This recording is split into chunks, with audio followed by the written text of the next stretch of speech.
Unlimited water for $15, the forgotten trick engineers never talk about.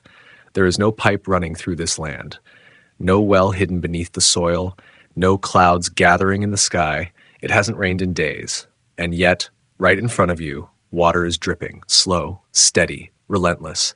Drop by drop, it fills a container as if an invisible hand is pouring it through the night. But there is no hidden system, no electricity, no trick, just air. This is drinking water, quietly pulled out of the atmosphere while you sleep. And the device making it happen? It costs no more than $15 to build. Before you start thinking this is some kind of breakthrough invention, it's not. In fact, this idea is older than most modern infrastructure you rely on today. Engineers have understood this principle for well over 100 years. Long before electric pumps, long before large-scale water systems, people were already finding ways to pull water directly from the air, not as an experiment, but as a necessity. In coastal regions of Chile, massive fog nets stretch across dry hillsides, quietly collecting water from passing mist. In the mountains of Morocco, entire communities depend on similar systems to supply their daily drinking water. In parts of rural Ethiopia, where rivers are unreliable and wells run dry, this method becomes a lifeline.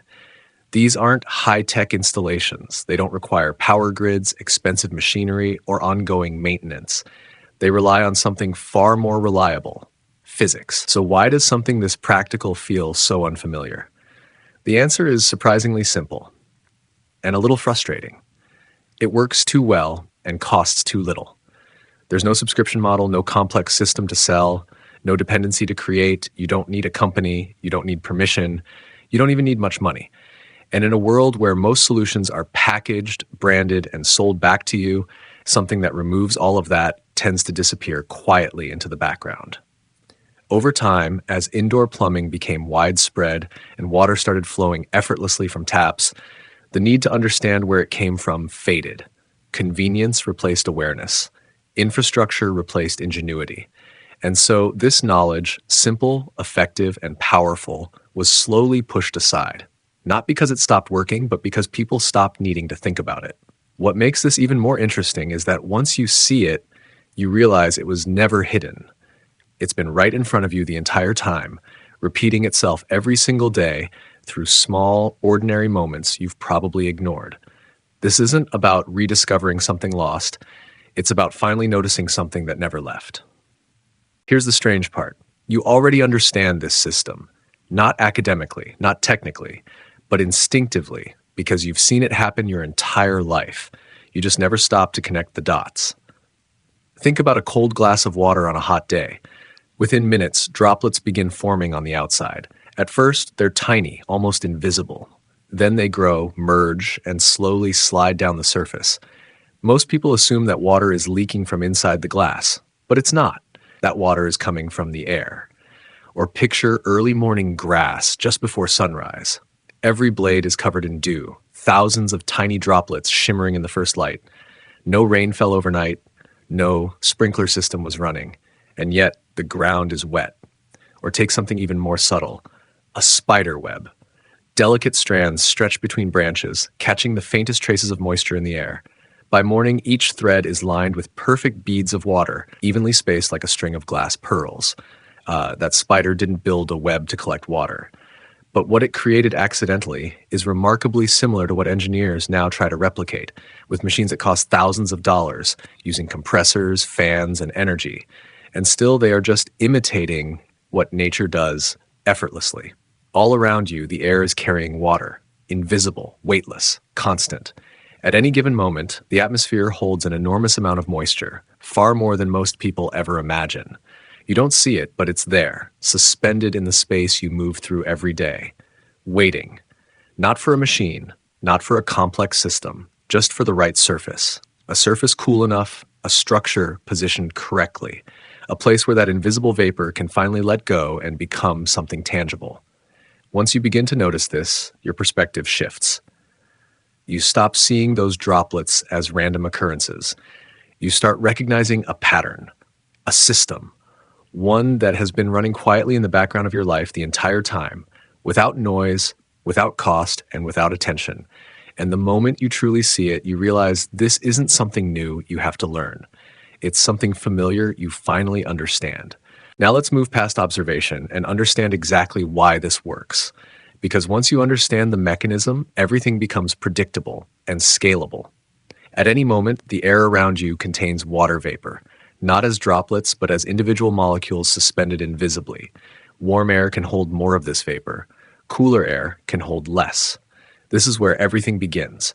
As night falls, temperatures drop. Surfaces, especially thin materials like mesh, lose heat faster than the surrounding air.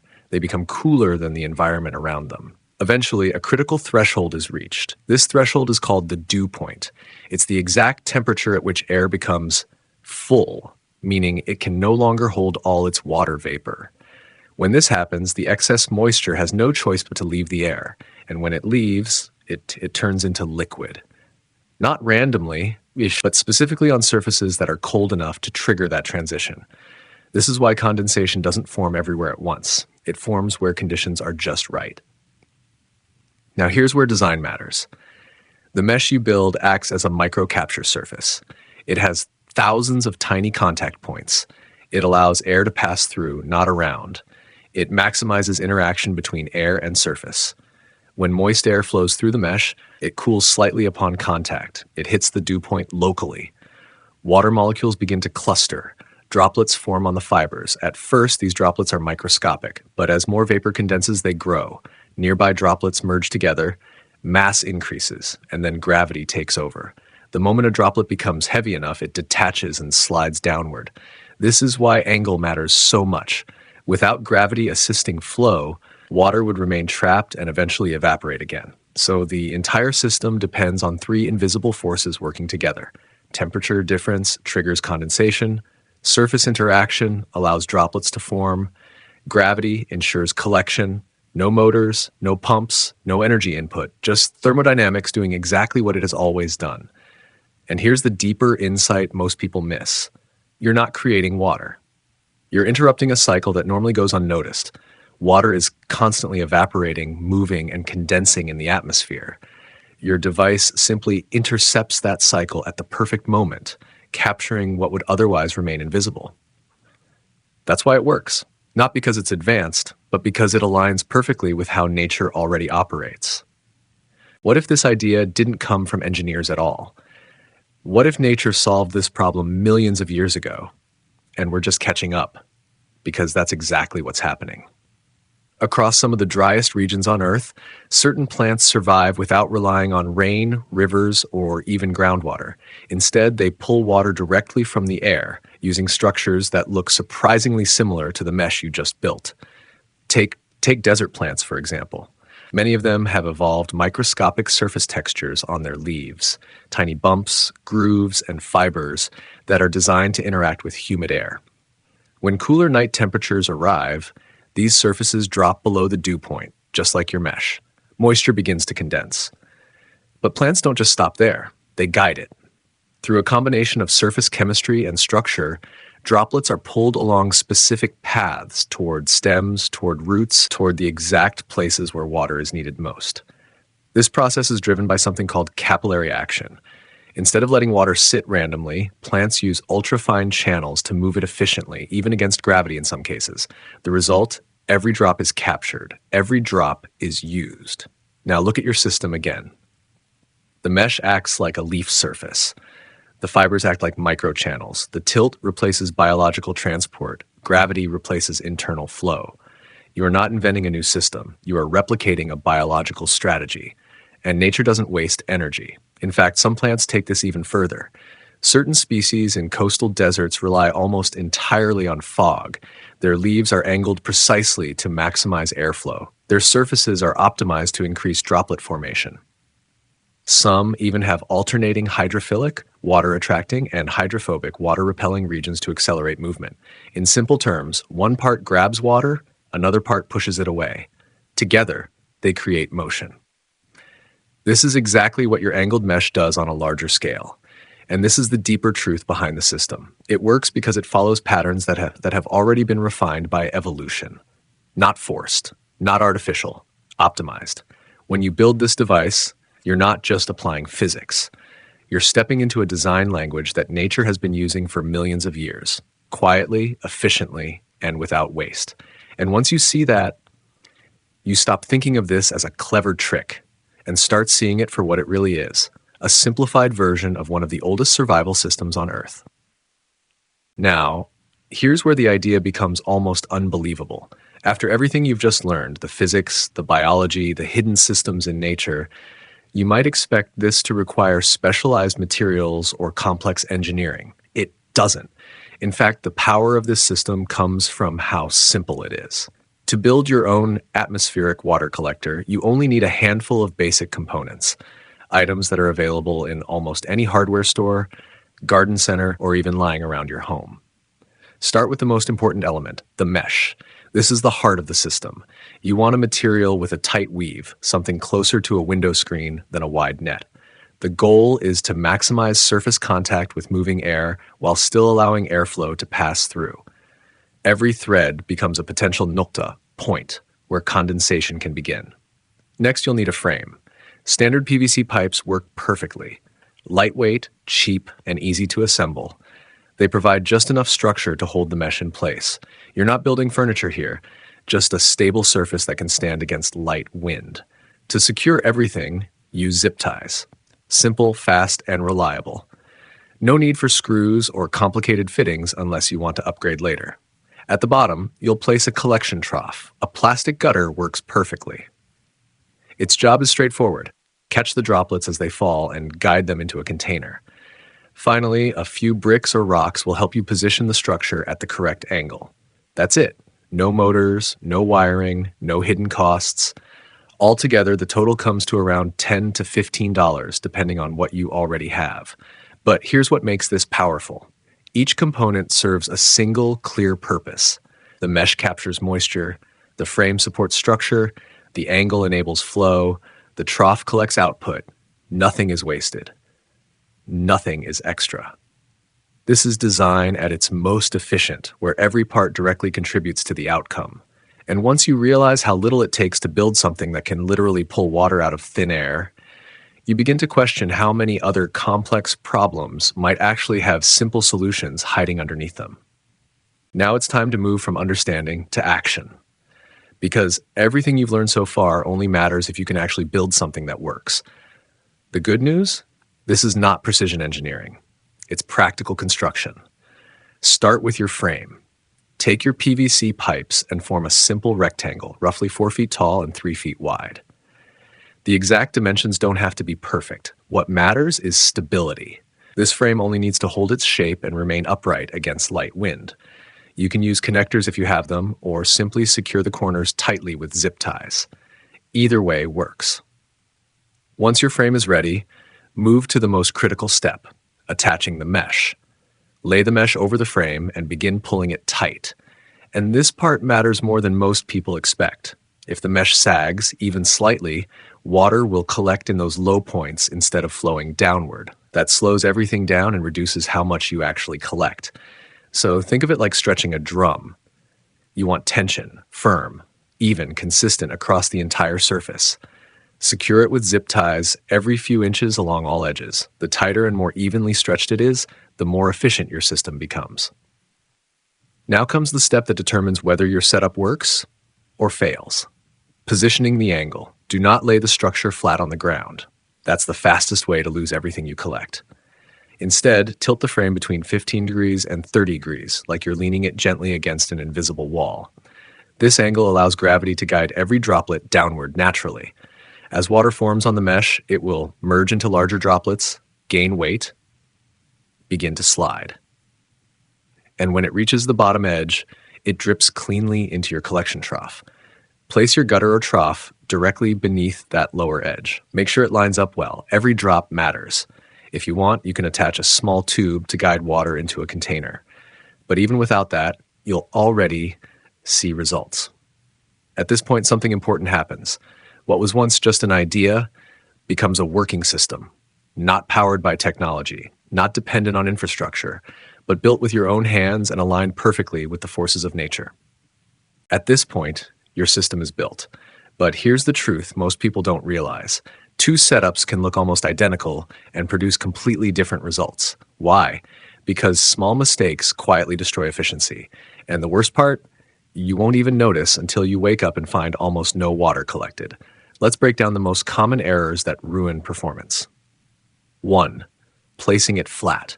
This is the number one mistake. It seems logical at first. More surface area facing upward should mean more water, right? Wrong. When the mesh is flat, water forms, but it doesn't move. It pools in place.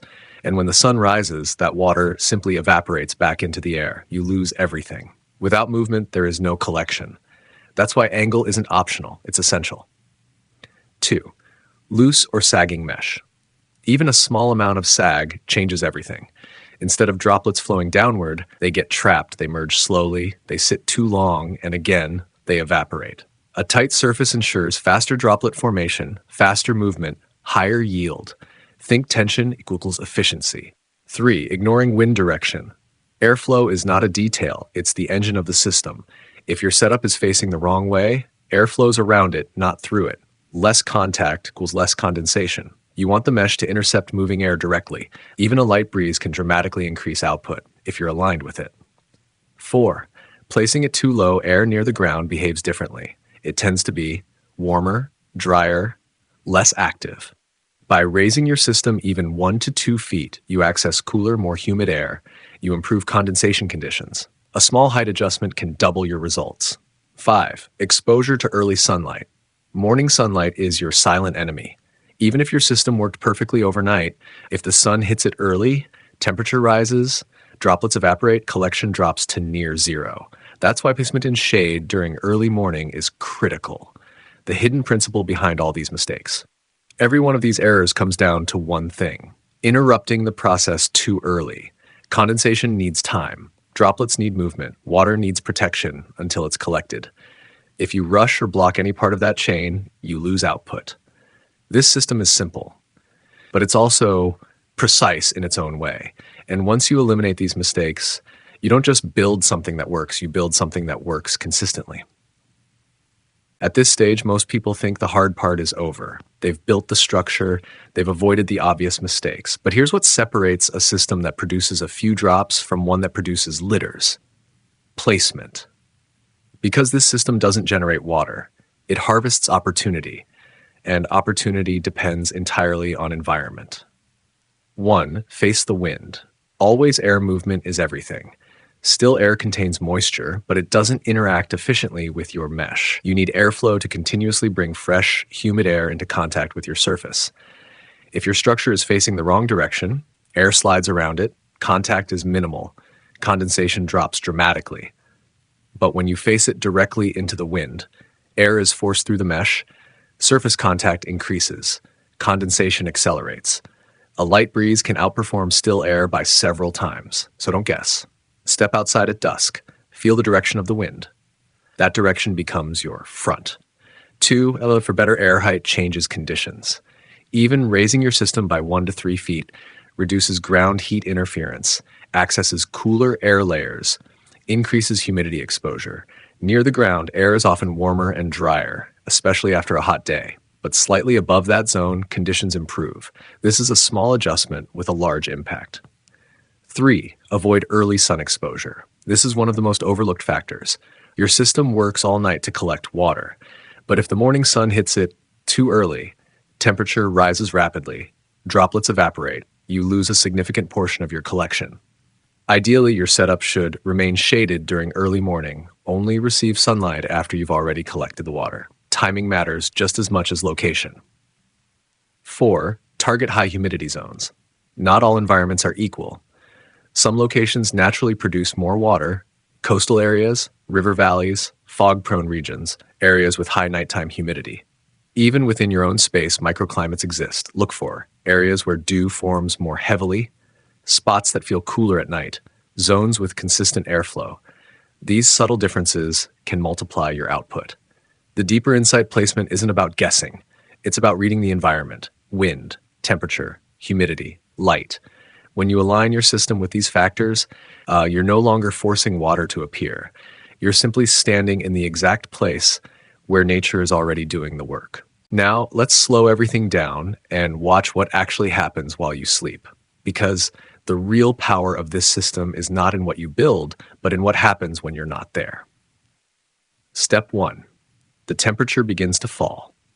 As the sun sets, the ground and surrounding surfaces start losing heat. Your mesh, being thin and exposed, cools down faster than the air around it. This is critical, because the moment your mesh becomes cooler than the surrounding air, you've created a condition where change can begin. Step 2. Air meets a cooler surface. Throughout the night, air continues to move. Even in calm conditions, there is always slight motion, subtle currents carrying moisture. When this air passes through your mesh, it touches the cooler fibers, it begins to lose heat locally, and this is where everything shifts. Step 3. Crossing the dew point. As the air cools upon contact, it eventually reaches its dew point. At that exact moment, the air can no longer hold all its water vapor. Excess moisture is forced out, but it doesn't fall like rain. It forms exactly where the condition is met. On your mesh. Step 4. Droplets are born. At first, the droplets are microscopic, invisible to the eye, but as more vapor condenses, molecules gather. Tiny droplets grow, neighboring droplets begin to merge. This process is continuous, quiet, and incredibly efficient. Every passing moment adds more water. Step 5. Growth, weight, and movement. As droplets merge, something important happens. They gain mass, and once they reach a certain size, gravity takes control. The droplets begin to move, slowly at first, then more steadily. They slide along the mesh fibers following the angle you designed earlier. Step 6. Collection. At the bottom edge of the mesh, droplets gather. They detach. They fall into your trough, one drop at a time. Over hours, those drops become measurable volume. By morning, what seemed invisible becomes real. The deeper reality. Nothing about this process is artificial. You didn't create water. You didn't force anything to happen. You simply provided the right surface at the right temperature in the right environment and allowed physics to do the rest. While you sleep, the air is working, the temperature is shifting, water is forming, and quietly, without noise or effort, your system is producing something out of nothing. Now we arrive at the question that matters most. How much water can this actually produce? Because understanding the science is one thing, but real-world results are what determine whether this is useful or just interesting. The honest baseline. Under average conditions, no fog, no rain, moderate humidity, you can expect around 0.3 to 0.5 liters per night from a standard size setup, about 4 times 3 feet. At first glance, that might not sound like much, but think about what just happened. You collected half a liter of clean water from air with no electricity while doing absolutely nothing. That changes how you measure value. When conditions improve, this is where things get interesting. In more favorable environments, output increases significantly. In places with high humidity, regular morning fog, coastal airflow, cool nighttime temperatures, you can see 1 to 2 liters per night from the same setup. And in some cases, even more. Because the system doesn't have a fixed limit, it responds directly to environmental conditions. More moisture in the air, more water collected. Scaling the system. Here's where this becomes truly powerful.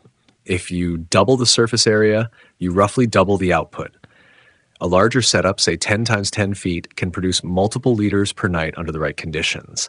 Now think about that in practical terms. Daily water needs. An average adult needs about 2 liters of drinking water per day. A family of 4, around 8 liters daily.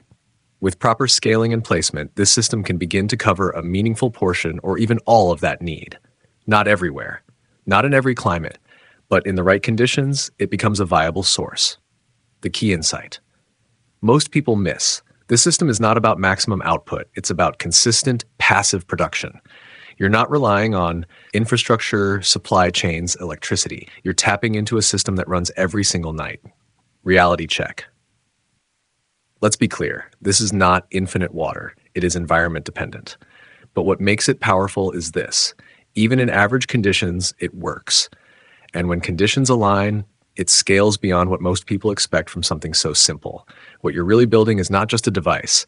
It's a daily water habit powered by nature itself. Now that you can collect water, the next question becomes critical. Can you actually drink it? The answer is yes, but with awareness. Why? This water starts clean.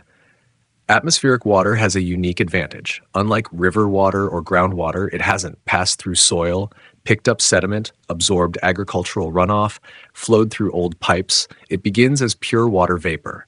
That means, in many ways, it's cleaner than most natural surface water sources. But it's not perfect.